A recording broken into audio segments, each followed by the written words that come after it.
Hi, my name's Hannah and I work for J Parker's. Today I'm going to show you how to sow salads. So I've got Rocket Versacaria to show you today.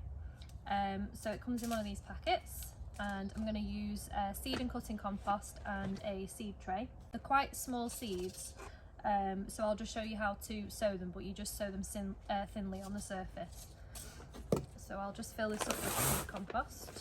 Okay, so with most salad seeds, they are quite small, so I'll just show you what they look like. So they're quite small.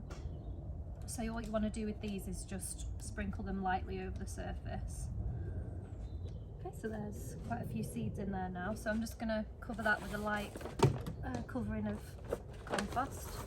Okay, and then for this I'm going to water them from below, so I'll put these in a tray filled with water, just to water them from below. Because they're quite small, you don't want them to, as I said before, get sucked too far deep into the soil, because otherwise they won't germinate.